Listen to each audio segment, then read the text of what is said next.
We're going to be very strong on background checks. We're going to be doing very strong background checks, very strong emphasis on the mental health of somebody, and we are going to do plenty of other things. It's been going on too long, too many instances, and we're going to get it done.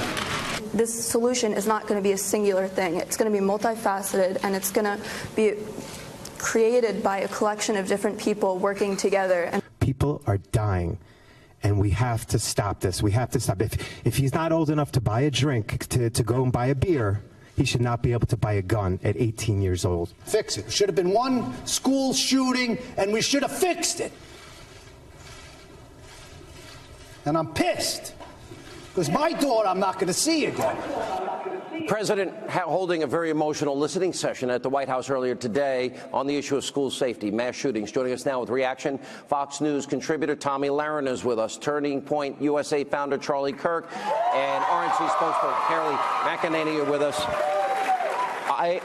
To me, the solution is simple, is that every school should have a full threat assessment, security assessment.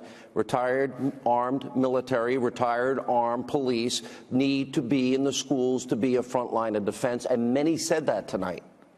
Well, I think that that's the logical solution, but at any time of tragedy, it's filled with emotion, as it should be. I think we should all be very honest with ourselves. This is a tragic time, and we need to let the victims grieve. We need to let the families grieve. We need to let them speak. I think everybody here, because we're First Amendment advocates, believe that everybody on either side of the issue has the right to speak about these issues, and we can come to some kind of a consensus.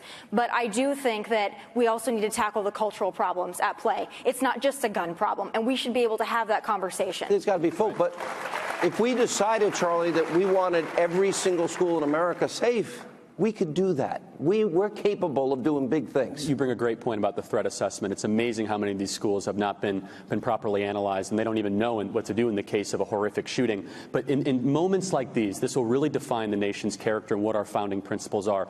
We should be deeply troubled by what happened, but we also have to stay principled to what we as freedom-loving Americans really believe. And this is really where it's going to take us to double down and say, you know what, we do think we should have mental health checks, but we shouldn't sacrifice our Second Amendment rights. But there's common sense, like you said, these threat assessments, securing these schools. We heard Mr. Pollack just then, who lost his daughter in that soundbite.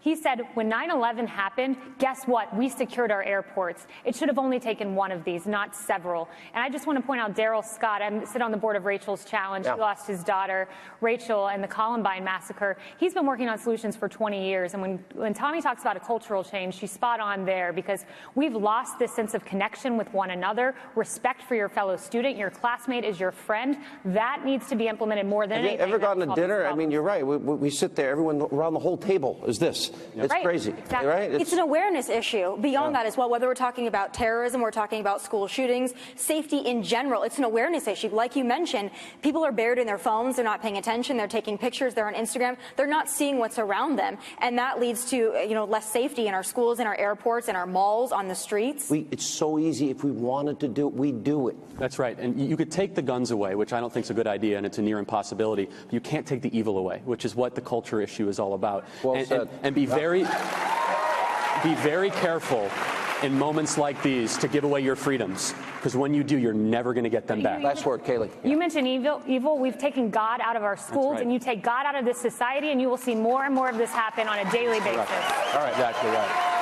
I really do. It's great to see 3 young people, and there's so many that are coming to CPAC, which opened today, and they'll be here for the Vice President tomorrow, the President on Friday. You guys are definitely helping the country in ways you can't even measure now. Thank you all for what you do.